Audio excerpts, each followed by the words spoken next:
Well, well, well, if it isn't Rory, my friend, thank you very much for taking the time out to be with me this morning and this evening at the same time.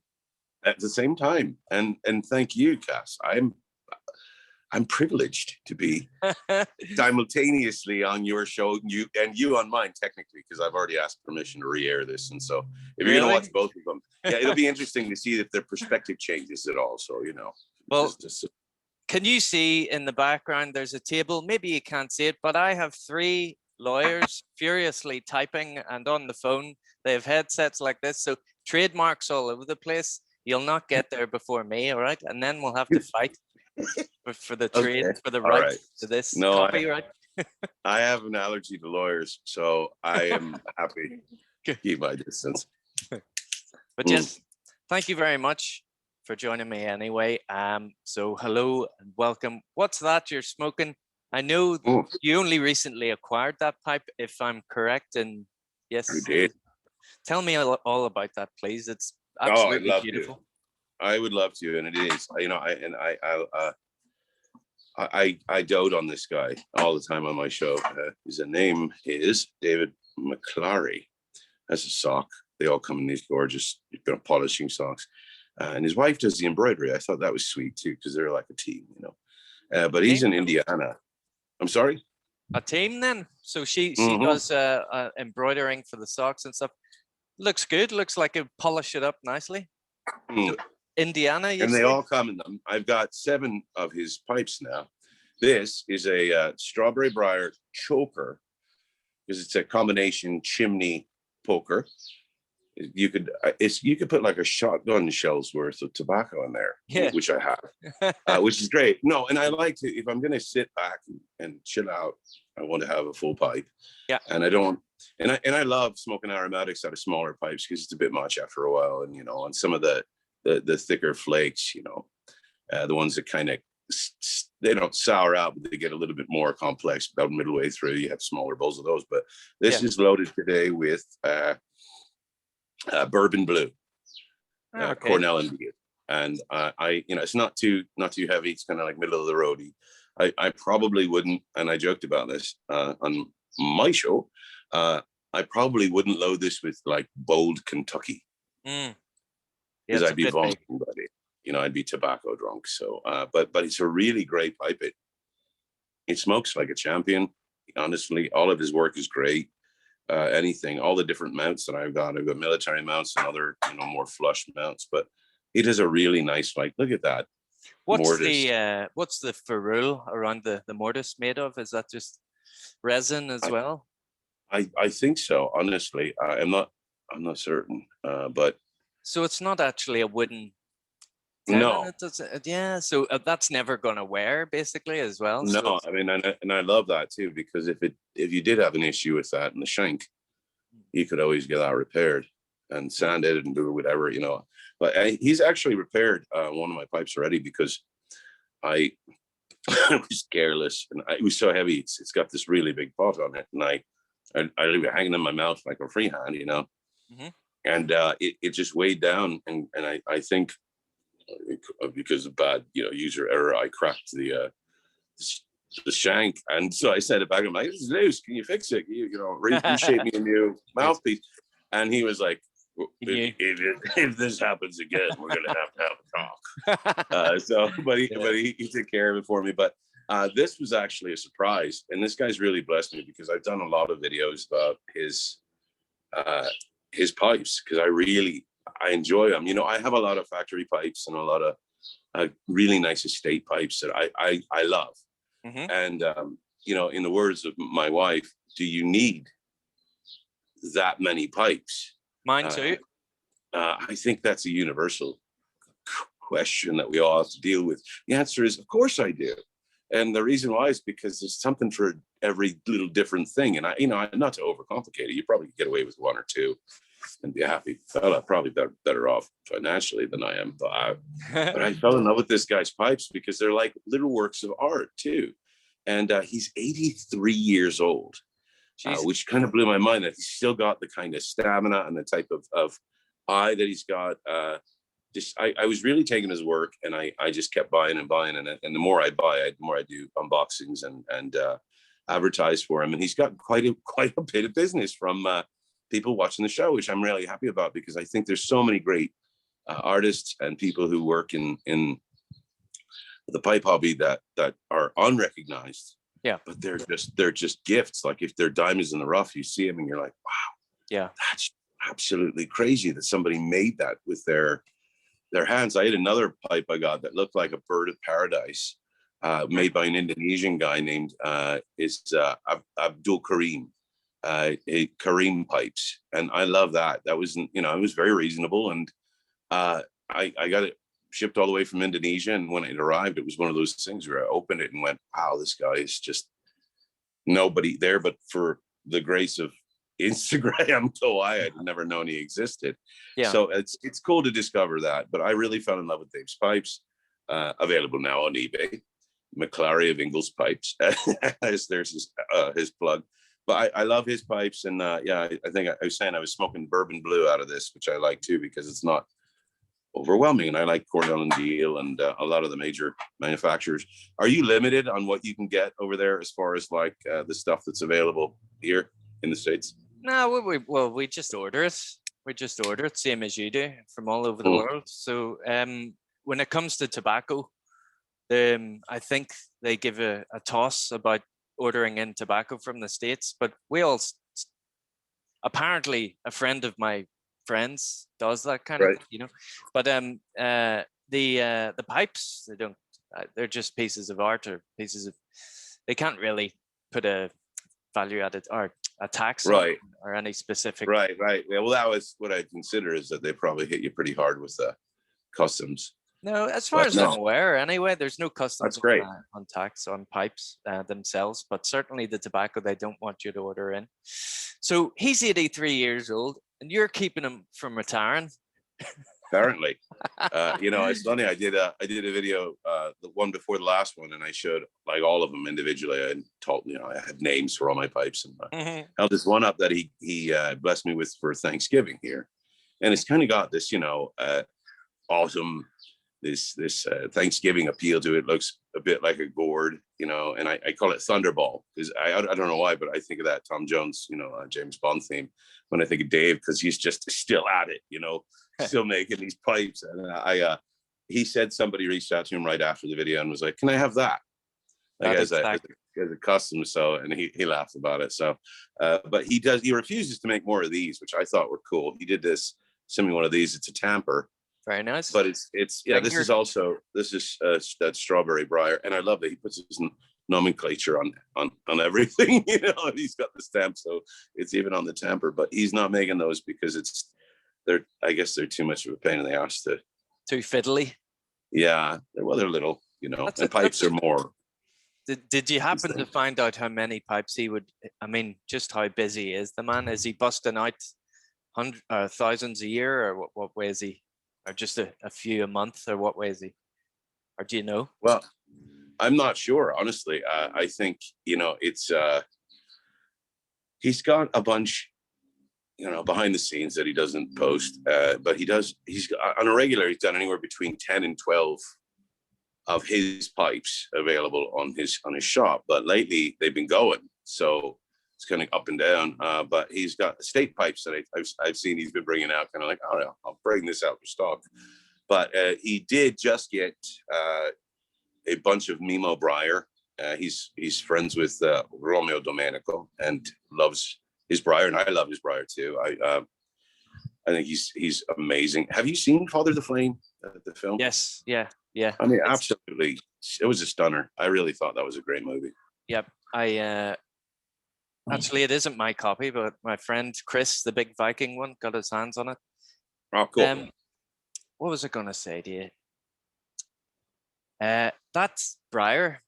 It's about $80 for a block. I heard anyway. It's the stuff from the likes of Corsica and higher up in the region as well. So it's harder to get. I think it's $80 to $100 for without any work on the wood, just the block with like a plateau cut or even like the Ebershons are expensive for the ones that he cuts, I guess.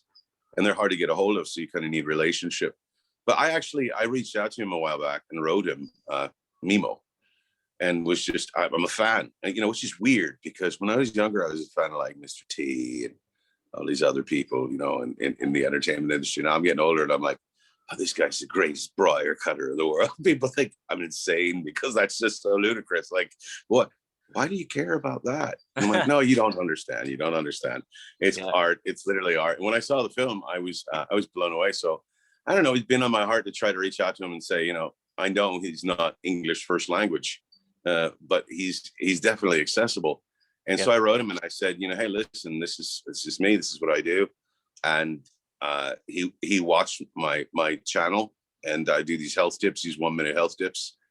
And his response was, I like what you do because there's so much in stuff in the world, you know, like light stuff. And I thought it was so cool. So we started a conversation, and I'm trying to get him to do like a little interview for the show, just because I think he's just a neat human being. He comes from his legacy there. And but yeah, his stuff is expensive for a reason, I think, because if you watch and you've seen the film, you see just how discriminatory he is about like what he keeps and what's grade, you know, C through A, what the differences are. And it's that top premium one is like, it's the Holy Grail or something, you know. And it's funny to watch him in his shop though, with his paper hat on, smiling away. You know, I mean, the amount of time, even it's crazy to think the dedication that goes into that, and even deciding, like you say, deciding the grades. So, well, do you go hunting for Briar in the morning? I heard you the other day talking about data, and that's, God bless you, that's numbers and computing and organizing your brain in order to cohort with a machine. A union of technology with I become a biomechanic mess. Haven't we all though? To one degree or another, we're all kind of being borged in with phones and stuff. So. Phones, earpieces. We'll be getting rectal thermometers in the morning soon. You know, retina scanners to open the bathroom closets. All sorts. It's quite enjoyable. No, I remember when you didn't have cell phones and not even pagers. You know, when phones were literally mounted on walls, and you had to be tethered by a wire, and now it's you can go anywhere with anything, you know. And my kids now both have VR. They're really big in the Oculus and HTC Vive, I think is the other. And any scary things? Do they have any scary things for you to try out? Oh, I'm sure, yeah. But I get all my equilibrium is just attacked when I put those things on. It's like, no, this is not right. This is not how it's supposed to. And I'm usually the one that runs into something that's really there, breaks stuff. So, but my youngest, he was fighting someone. We were off in a hotel someplace a few months back, and he was fighting someone with his VR on. And I just wanted to kind of smoothly, you know, dad move around him. Yeah. He punched me so hard in the face. And I felt it. His enemy in that game was done for sure, because he almost knocked me out. He's got long arms, so there was a lot behind it. I'm aware of that technology too. So is this the 18-year-old or the 16-year-old? The 16-year-old. No, if the 18-year-old hit me, I'd have been on the ground. He's bigger, for sure. So yeah, that would have been a problem. But just lucky. Happily, I have never been knocked out by my own progeny. Not yet, at least. Not trying to. So. Not yet. But okay, so I want to talk about your favorite pipe shapes first of all. You seem to have a lot of free hands and generally very large pipes. Yeah, I love free hands. Yeah, large ones. I'm not overcompensating that I'm aware of. I'm not. Not externally aware of the fact that it's an overcompensation or anything. I'm not also very tall. I'm like 5'7", so you know. No, you're not, are you? I am. No, you're not. You're not 5'7". I am. Hey, you strike me as quite a tall man for some reason. No, it's all perspective. It's video. The beard is just, it's gravity. it's heavy enough that it's being pulled to the ground. No, I'm only 5'7". Yeah, I'm an average sized man. Yes, I'll put it that way, because that's what average sized people are. Especially, being Irish, obviously, we're all small. I mean, I can agree with you. I'm 5'10", 5'11". Things come in small packages. So there. And that's a fact. I believe that's scientific. But yeah, all right, let's go back to the pipes, rather than my height or my overcompensating through having you drive large, a big bold, enormous pipes. You drive a bright red Corvette, don't you? Tell the truth. No, it's not a bright red Corvette. It's bright orange. It's a bright orange Dodge Challenger. So, well, there you go. But that's not an overcompensation. Now you're sidetracking me more. The wife and I were at a dealership, and we were there to try to get rid of something else and bury it in another car for her. And it was in the showroom. It was right there in the middle, and it was a beautiful special edition. And I was walking by it, and I was like, "Well, that's a nice car." But that was it. I wasn't like, I covet this. I must have this. I didn't say anything of that. I wasn't thinking it. We walked by, and she said, "Hey, would you like this?" And I turned and looked at her. I'm like, "Is that a trick question?" Of course, I would like this. Any grown middle-aged man who might be questioning his age at that point would like this sports car. And so I don't know what happened. 2 days later, she said, "You can have that car." And I said, "I can have that car." I think she wanted it as much as I did. And so, yeah, I'm in it now. And of course, like as soon as that happens, I get like 6 months of driving out of it. And then the pandemic hits and it sits in my garage. Because I don't go anywhere. I go to the grocery store. At least it's still under or not warranty, but we have a thing called MOT, and I'm sure it is. And it's not, the miles haven't gone up, so it's the whole bumper to bumper things. Yeah, it's fine. But pipes, not loud motor pipes, but pipes. Okay, so apart from ridiculously large freehands, do you like what classic shapes do you like? Okay, well, I've always favored a billiard. And I've got a lot of billiards. Believe it or not, you just don't. If you watch in the videos, I smoke out of the other ones. Classic billiards. I really like volcanoes. I don't know what it is. I'm not I'm not tethered to some volcanic imagery or something.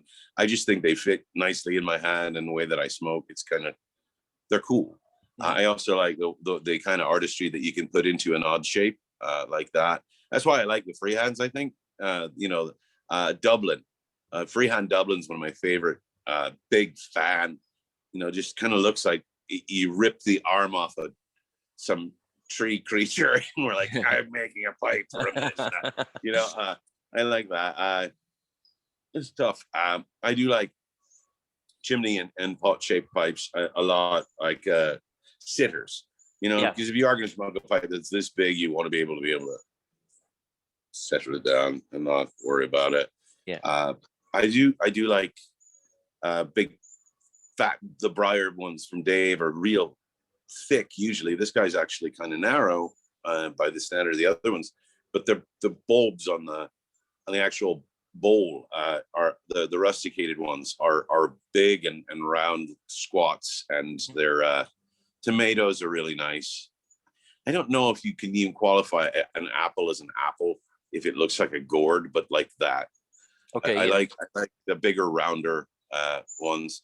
But in that case, going back to standard pipe shapes, I like Rhodesians, and I like bulldogs too, because they've got big bowls on them. And I that's probably 6 or 7 I covered. But yeah, I do really favor the freehands a lot. I like them. I just like their look.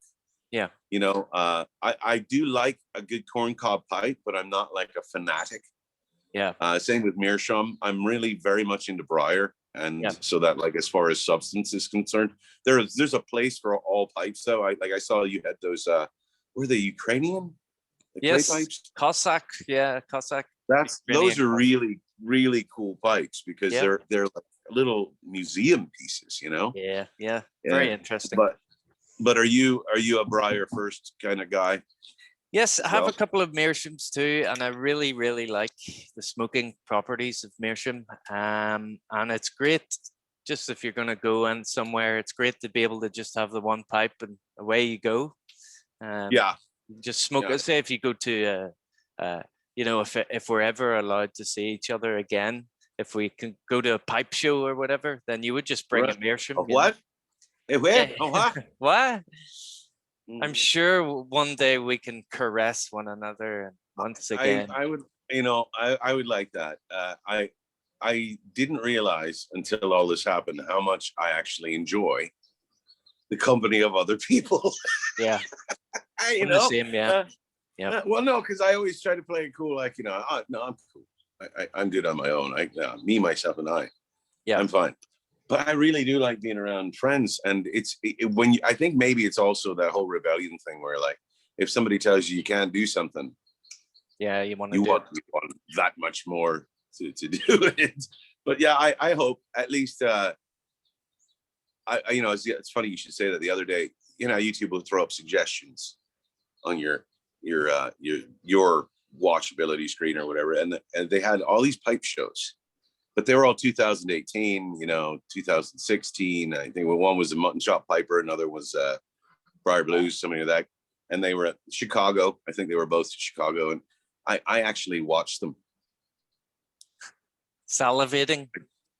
Well, yeah, in a sad way, like, it's not like you can actually go buy a pipe on the video, but I got to see it, and it was sad because it was like, are we going to do this again? Are we going to be able to gather together like human beings? And I hope that we do. I hope it's not a control mechanism the way that it suspiciously seems to be. Yeah. Keep us apart, and keep us separated. But I was reading the other day that live concerts and theater are essentially a dead issue because of mass gatherings. You can only have like a certain percentage of people inside of space, and it's financially untenable for them to run these big Broadway shows or whatever, even West End, and make any money. They're going to go in, all of them will go into debt. They're better off not being open, which is sad because that's part of culture. Going bye-bye. That's crazy. Crazy. And pipe shows are kind of like part of that because there's theatrical in atmosphere in those places. You probably spend too much money in them because of that emotional charge of look at all of this. Yep. Am I allowed to ask you how many pipes you have? Is the wife within earshot? Well, I mean, obviously, if I record this and put it up, she'll eventually get to it. Yeah. But don't think of that. No, I'll do is I'll give you. This is a safer way to go about it. I'll give you a range. Okay, right? Ready? Right. Not more than 100, but not less than 85. Okay, good. Oh wait, no, that's really just as bad, I suppose. I'm gonna get lashed for that anyway. But I've definitely got more tobacco than that on an exponential level to the point where it's bordering on obsessive compulsive. Yeah. I've been told, do you have the fear of missing out with tobacco? I get that sometimes, where the reason why you would accumulate so much is because you have this pristine taste and you're happy with your blends, but what if there's one out there that is just your favorite blend and you've never tried it? This is a good question. All right, first, yes, and then yes. All right, but they're two-parter. Right. First part is there's a lot of stuff that I look at and go, they'll discontinue this eventually. Like they can't make this forever. And it's probably not true on the mass production side because they're so popular. It seems to me like when there's a blend that's really popular, that company finds a way to make it work, even if they have to change an ingredient and stuff. I don't know. But I love all the Seattle Pipe Club stuff, but all their crumble cakes I'm paranoid about for some reason. And I'm sure there's an endless supply, but I don't count on it. And it's more of the, for me, one of the reasons I hoard so much is I don't trust the web regulations. You follow? I don't think that the government's 100% responsible when it comes to that stuff. Like out of nowhere, they could pass legislation that I didn't know about. Yeah. And then the next day you cannot order any of this online. And I get it because they're trying to keep kids from smoking cigarettes and vaping and all of these, kid flavors, candy flavors and stuff that are out there. So they put flavored tobacco if you follow, and that includes vapors, I think, under that same category. So if they want to, they could just cut it off. And then, like, I don't know what it would be limited to, like Prince Albert or something, you know, I don't know. So I buy a lot, cellaring a lot purposefully, because I don't know what's going to happen. And I find that you've got to really go out of your way around here, at least, to get to a good tobacco shop that has a good variety of tins or blends in shop. It's kind of like you're better off in the Midwest than the United States, because there's still some really good tobacco shops. But in LA, it's kind of like, it's all cigars. Yeah. You know, it's with this, like a tiny portion set about for pipes and pipe tobacco, and it's all kind of very typical stuff, and it's usually an overcharges. It's funny, because in small towny kind of areas or weird hipstery like university areas, I'll find a really good tobacco shop here in the States. But if you go to major metros, there'll be maybe one, maybe two that you can get to that have a decent amount of pipe tobacco blends and pipes and, you know, variety for us. Yeah. But it's all otherwise, it's cigars. And there is a good one in LA that it is kind of off the beaten path for me. But then there's another one that I was really surprised by. I was in Washington, DC last year. And I can't remember, it's W.H. Draper or W.D. Draper or something like that. But they were a full tobacconist, and they had the coolest stuff. And they had really great tin blends that you couldn't get from some of the online guys. So I picked a whole bunch up there. Right. Got yelled at. Cleaned them out?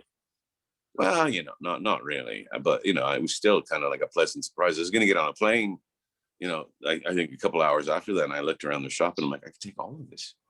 I will take it all. Get it all for me. But I ended up getting like about 5 tins worth there, and trying to justify it to my wife is, no, they don't have these anywhere. This is the special edition. See, it says so here. Special. It's hard to get across to people sometimes if they don't understand. On the note, talking about the US government, I heard we a few of us were discussing, I think it was Per Hansen from McBaron, the head blender, who talked about the basically to introduce a new blend into the US market is now costing about 100,000. So there's not going to be any more new blends introduced into the US market. Also, See? I know, you're right. And they keep on passing the stupid laws in the UK, in Ireland is the same. But apparently as well, there's no more Latakia being made, no more Syrian or Cyprian Latakia. But there is a shit ton of it. There's loads of it that's in storage. So maybe 10 years. Oh. But I couldn't believe it. I couldn't believe it. But and this completely justifies my hoarding. Yep, absolutely. Because it is almost entirely Latakia based hoarding that I've been doing.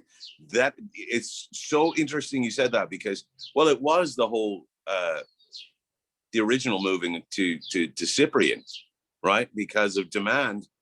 And now, so this is legislation though. This is them trying to make more money or kill tobacco as it is. Yep. This isn't about like sourcing it at that point. Although I think a lot of people lost their proverbial shirts during this whole shutdown because of labor and production. But who was it that I heard was selling and shutting down?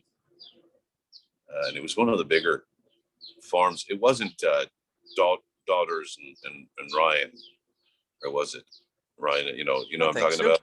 I don't know. think Because they're the ones that got the Perique. They say Perique, right? I mean, essentially.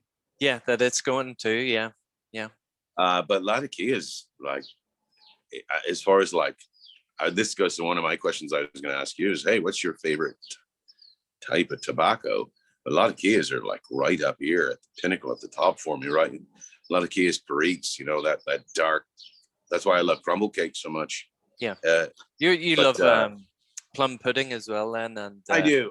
But you know, I'm kind of coming to terms with the fact that it's just it could be overwhelming if it was like your everyday, like was it was bourbon barrel for Mississippi River. It's rum barrel aged for them, for the plum pudding, and it's like candy. So it's like a vapor on steroids. Right, so if you're smoking that all the time, it's probably a bit over the top. Like, your flavor palate's gonna adjust to like a diet of bubble gum, like that. So I try to mix it up a bit, but I like that a lot, and I do like all of their crumble cakes. So,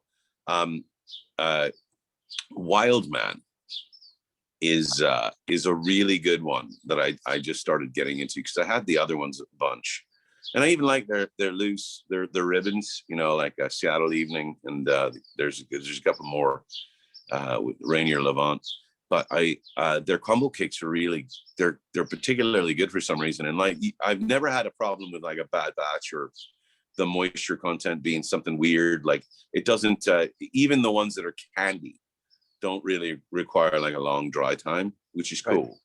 Because I like to, it's ritual for me, but I also like to just kind of get and go and do my thing. And I think if that extra step stands in the process, it's got to be worth it.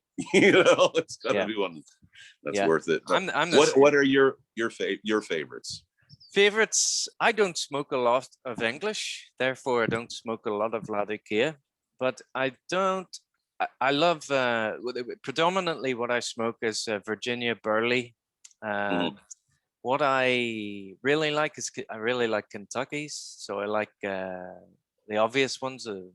The HH range is fantastic. The old Dark Fired and Bold Kentucky.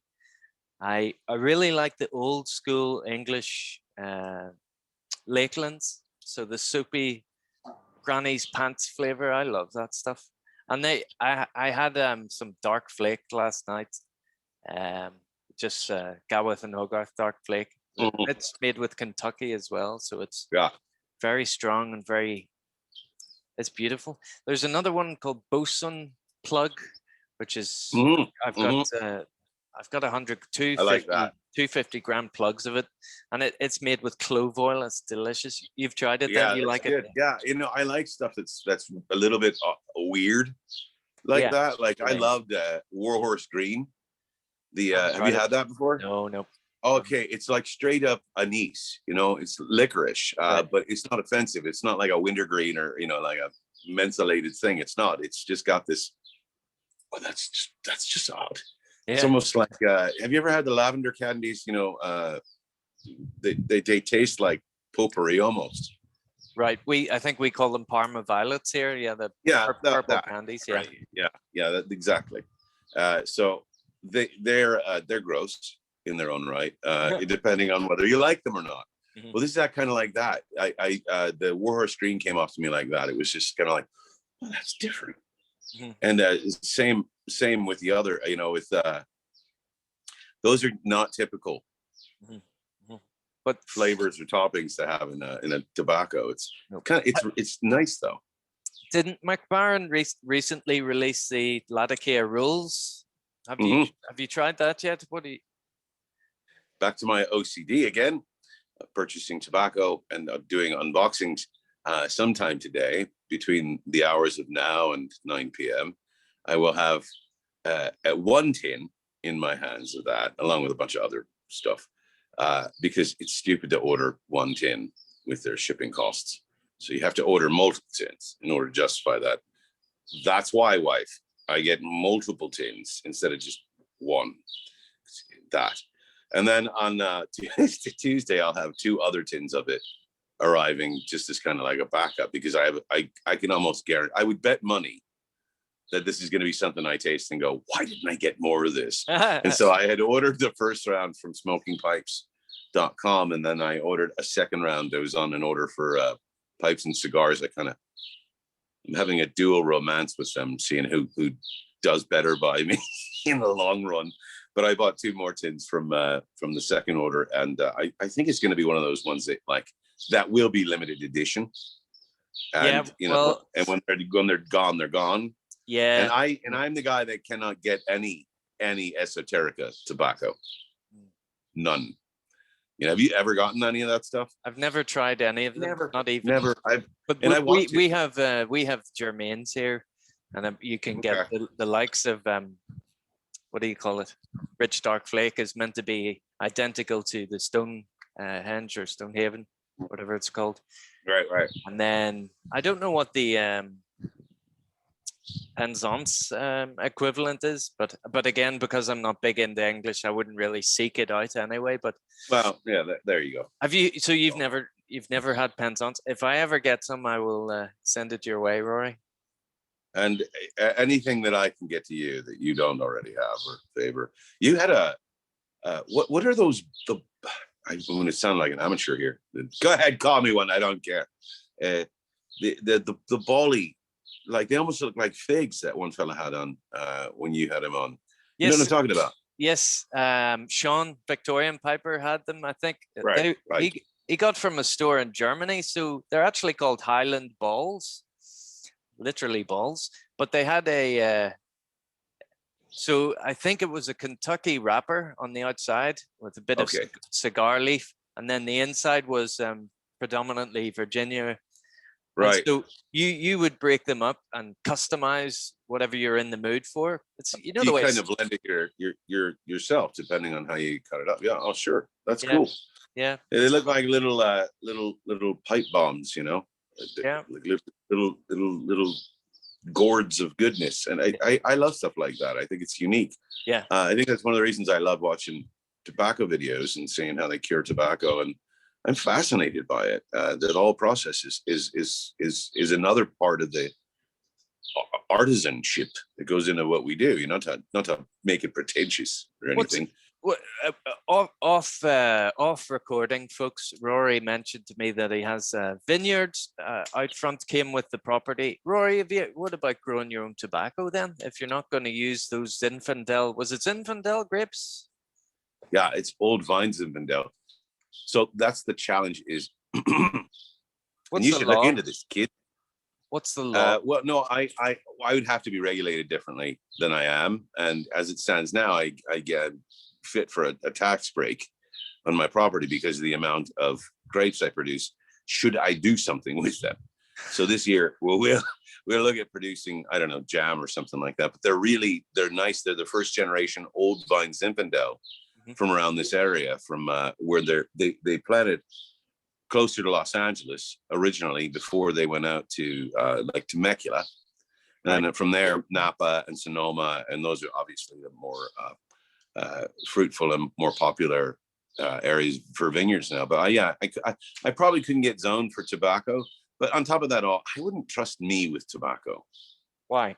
Like, well, just as far as like, I've seen how much it takes to cultivate and to do it properly, and you know, it's one of those things best left to the experts. I think. I don't know. It depends. I think it would seem like an awful pain in the ass of work to do. Yeah, it's one of those things I can order so much more easily. It's going to be 1 week of intensive work during the year. It's one of those things, or maybe 1 week and then a few weeks later, another week.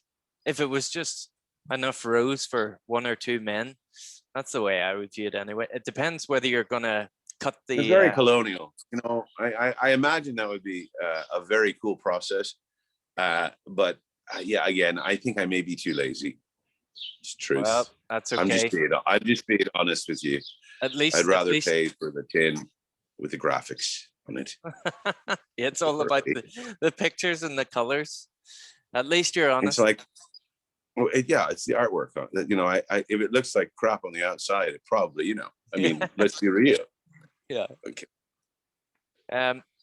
So yeah, sorry to break that news to you about the new blends. That's horrifying. That's some of the worst news I've heard in a long time. I'm astounded, but it actually makes sense. I know. I just really hope that I really hope it isn't true. I always say this, but I am always just waiting for the government to make the distinction between pipe smoking and cigarette smoking, and you know, but it won't happen, will it? We're just going to be persecuted until there's a black market, you know. That's what's going to happen. And well, at least in the meantime, we can stand upon our virtues of looking down on cigarette smokers, because what we do is refined, Oh, why? Obviously. Oh, why? I'm just kidding. I'm just kidding. I smoked cigarettes for the longest time. And I actually thought that when I first started smoking a pipe, I thought, am I going to look down on cigarette smokers now? You know, like, are they lesser people because it's a filthy habit?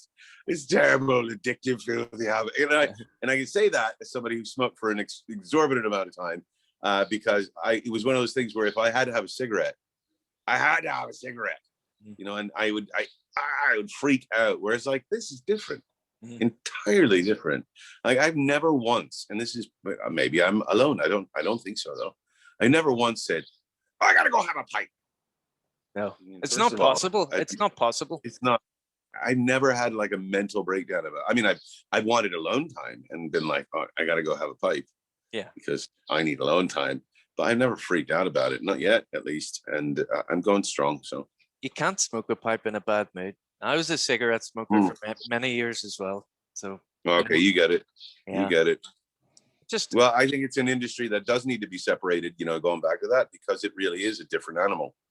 You know, they put chemicals and all sorts of God knows what into the shag that they put into cigarettes. But it's a different regulation from what I understand for pipe tobacco. I mean, it's more of a purist operation. They're not adding extra nicotine in it. It is what it is, you know, and the process is, I don't know. I don't know enough about the industry, but I'd say 90% organic in how they cure the tobacco. They don't do anything machine oriented. You don't see, I mean, I don't see in any of that stuff that I look at from the tobaccos I order, them putting them in the kettles and throwing formaldehyde on them. No, don't see that. You know, so I feel like it does need to be broken up into a different class. But you're right about it not happening though, because there's no distinction on that level. There's a distinction for everything else nowadays, but for that, I think we're due course. We're smushed together. We're doing cigars, pipes, and cigarettes, and they'll probably put snuff and chew and vaping into the same category as well. Kill them all at once. I was gonna ask you actually. Do you snuff? Do you use snuff or chew tobacco or anything like that? Or no, snooze? No, none of that. I didn't. I tried chewing it when I was younger. Threw up everywhere. I've only done snuff a couple of times. One of them was very bizarre. It was during a Shabbat at the Western Wall in Jerusalem. A bunch of rabbis were up right near the wall, and they all dance and sing and stuff. It's very, very, very lively. But they don't smoke on the Shabbos because they can't light a lighter. It's work, which is kind of so ridiculous. They can't work at all, and that's seen as an act right. of work. They can do the stuff that only can happen during the temple preparation or the services for the temple. So, like if you're having your dinner at home, you could do things like that around the house. But otherwise, like common work, you couldn't do. And you're not supposed to walk more than a Sabbath day journey from your home, which is 3/4 of a mile. But these guys were at the Western Wall and they couldn't smoke. They were obviously smokers. Why would you smoke at the Western Wall anyway? What kind of indignance is this? Anyway, and they had snuff. And a buddy of mine was with me who had never been there before. And they were like, hey, do you want some? And he didn't know what it was. And so he did snuff for the first time in his life. And I said to him afterwards, I said, buddy, what if that were cocaine? Yeah. And he was like, well, why would they have that at the Western Wall? I'm like, well, what the hell did you think it was?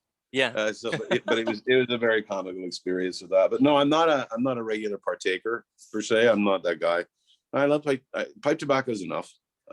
You know, because there's so many different wide variants of it. You know, different flavors and different approaches. I think it's kind of endless. You could really go for a wild journey with it, and depending on whether or not something makes you just sick.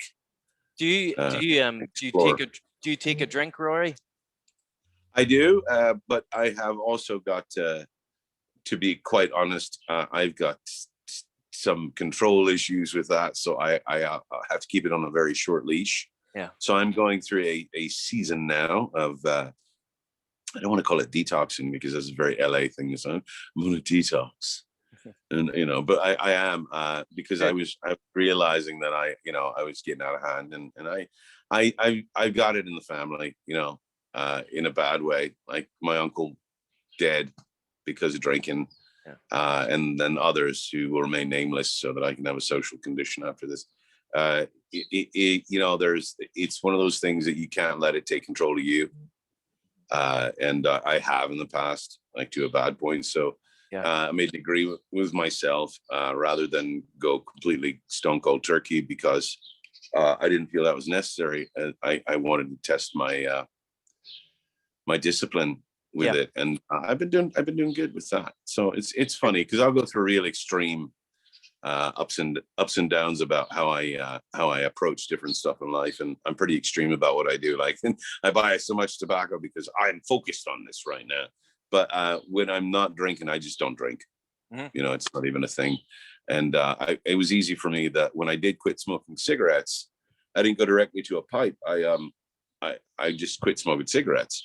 But the time it really, because I quit like 3 times, the time it really stuck was when I just really made a final decision. Now I'm done. Yeah. And then I haven't had one since. And I'm happy to say that, because you know, that's something I don't have a desire for. It's funny too, because I can smell pipe tobacco a mile away and be like, oh, that's lovely. But if I smell cigarettes anymore, I'm Yeah, I'm the same. We have it's the got same a different thing. we have the same story there as well. My mother's brother drank himself to death a long time ago, and good heavy drinkers throughout the family. I was an alcoholic, or still am, 2 years now, nearly. Well, that's not just over a year, I suppose, been properly sober. But I had about 4 years of you know, being sober for long stints, but then falling off the wagon and being drunk for 5 days in a row, and then coming back on. But so I'm the same as you, and I just had to cut it out altogether. But the only reason Well, good on you. it had to be done.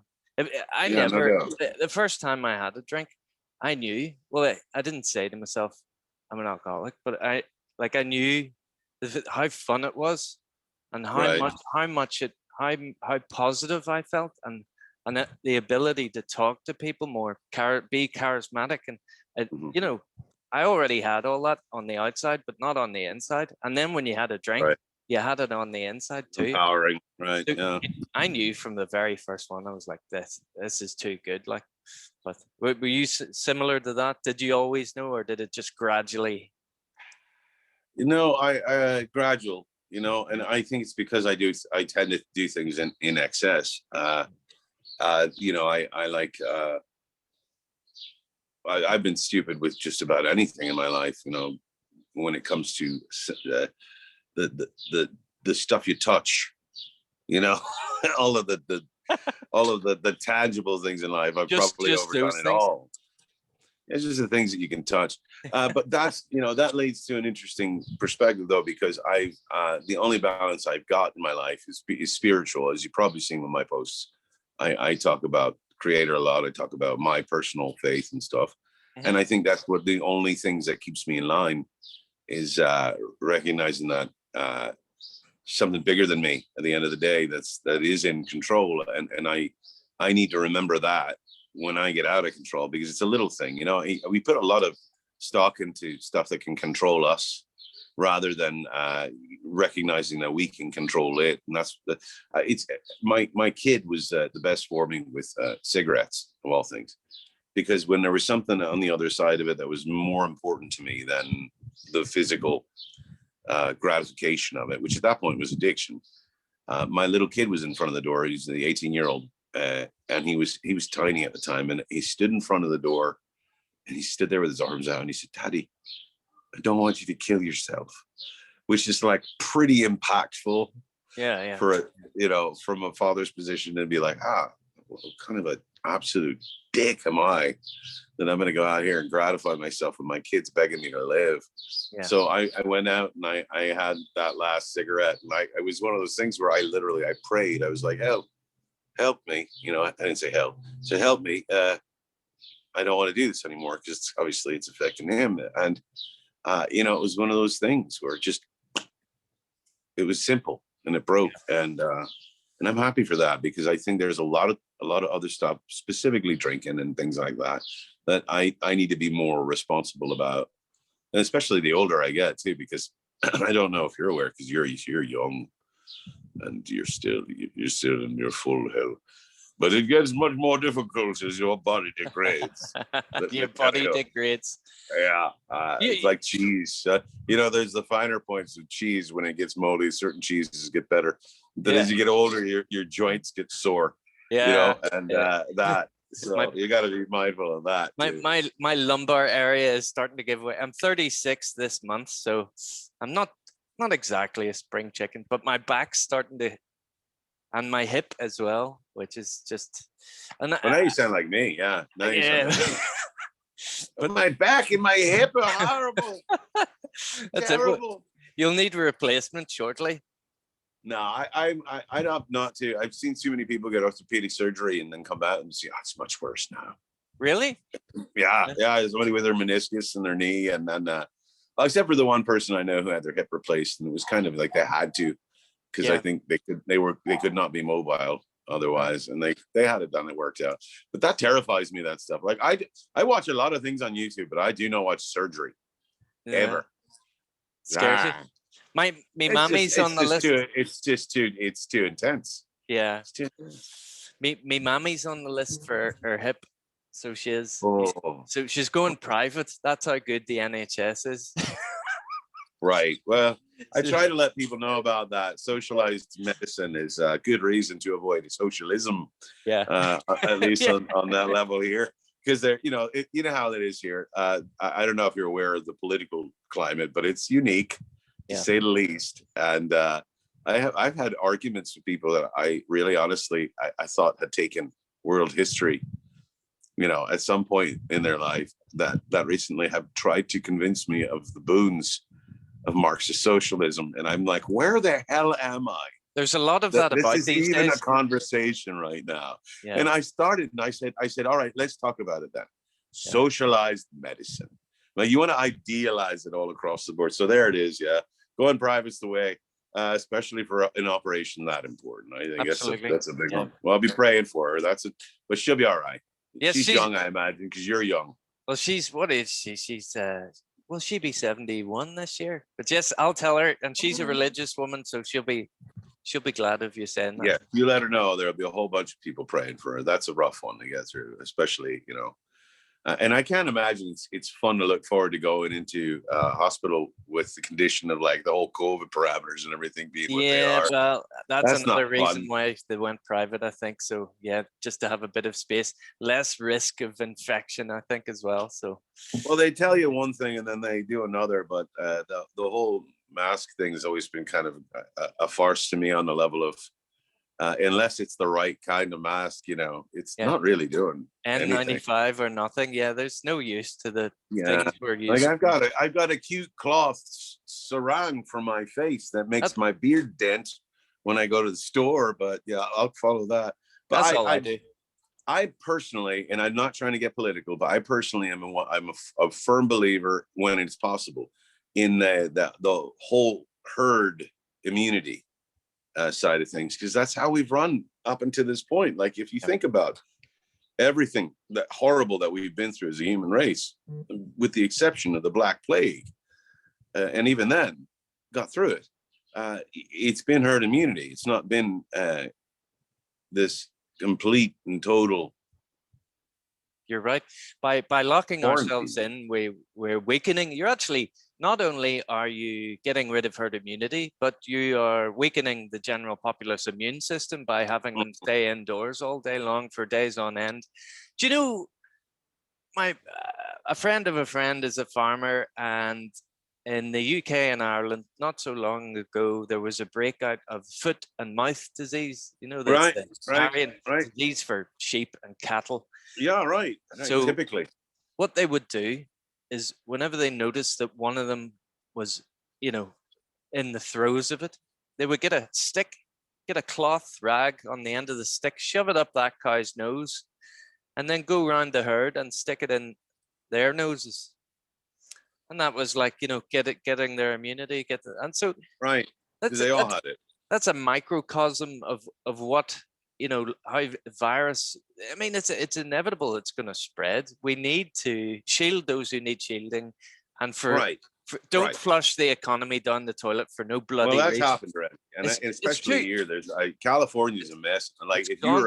you're a small business owner here throughout this entire process, forget it. No, you and if you did try to open back up, it was a roller coaster. But then on top of that, you got fined. Like there are people getting fined by the state government for reopening, but they had to pay. Their people are lost. It's kind of it's a mystery to me why that was the logic. But you're right. Like, and that's why I was saying herd immunity it seems to be the key to the future. You just have to. You're right. Shield those people who are, you know, with those comorbidities or whatever they call them, you know, and the older folks need to stay inside, obviously. But like my kids, when they were growing up, and we traveled all over the world, and I'm thankful nothing crazy happened from this. But like my younger one would literally lick the glass all the way down or up an escalator. You know, the one by the handrail, the whole way up or down. The point where I literally thought he's going to die. But I think honestly, it made his immune system stronger because of all of us going through all of this in this entire season. Nothing, not a beat missed, you know. And I don't think we really fully had it, but my oldest did. Very early on, before it was even announced, and we didn't know what it was, and the doctors that looked at him at the time didn't know what it was, and said, well, he's on the verge of being hospitalized, and he's asthmatic, so we had to be careful with that. Not like horribly asthmatic, but it's a thing. So but he just spiked really high fevers for about 3 or 4 days, was totally lethargic. Never lost his taste or any of that, but like when he was done, he was done. And I think because of that, we've had it in our house. And as a result, I think my wife has antibodies, which said something about the fact that well, he did. My next door neighbor had it, so I'm convinced we've had it too as well. But with him being asthmatic, maybe perhaps that's why, you know, he had symptoms as well, you know. And has he experienced any long COVID, as they're calling it, or has he experienced any? No, he's good, perfectly healthy, you know. And we've been blessed with that. Like honestly, because I know people who've died, which and I'm not the guy that's, you know, going to sit around woe is me about it either, because people die. And I know that sounds harsh, but like it could have been something else. And he was in poor health, this one fella. But then there was another guy in the industry here in LA who was young. He was on the news and stuff. I'm not going to mention his name; it's not worth getting into. But he had a good career, was a performer, and 41. And his doctor said, "No, you need to go to the hospital. Go to the hospital right away." And he went, drove himself there. And they said, "Oh, your oxygen levels are just borderline, so we're going to vent you."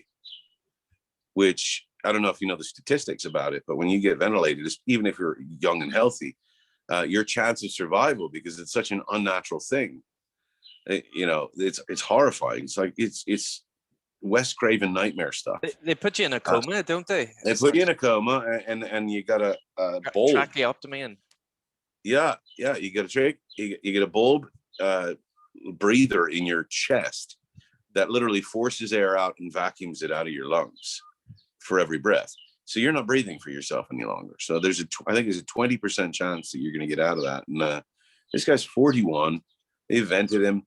The vent had problems, led to clots went to his leg. He had to have his leg removed. Career's over on that level. Had a baby too, little baby. Now the kid's, you know, going on 2 years old. But they brought him out, tried to take him off the vent, and he looked down, saw his leg was gone, lost the will to live. And, you know, this is a very up conversation, I'm realizing.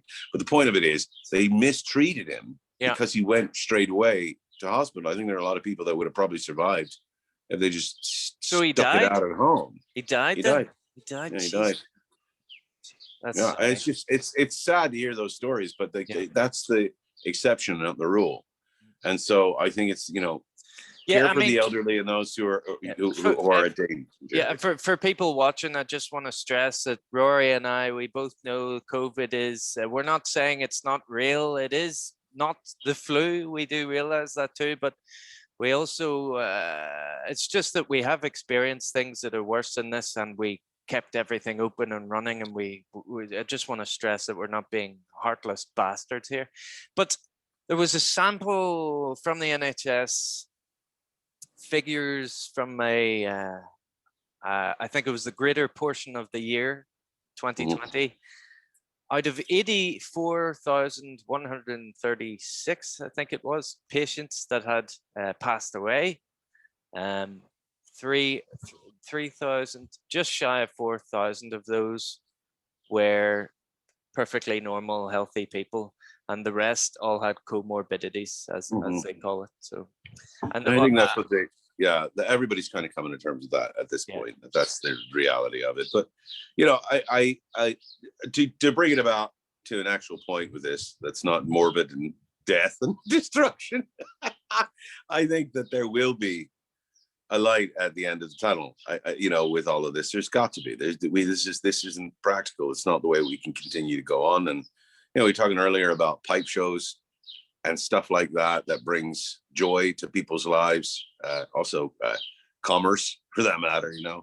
And I don't think that those days are totally over. I had, God help me, I had a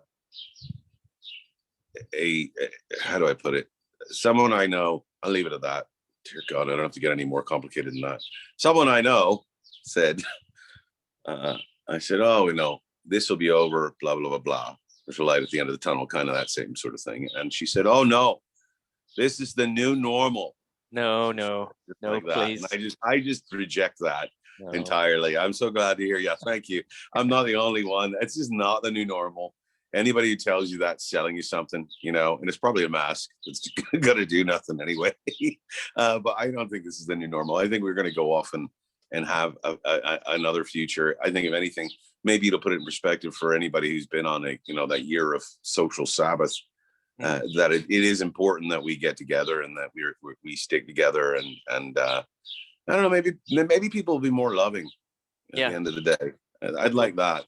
A little more kind. We could use some more kindness. Yeah, less of the identity politics bullshit too. We're all should be judged by what you do, judged by what comes out of your mouth. That's all. I don't care what you do in the bedroom or what color your skin is.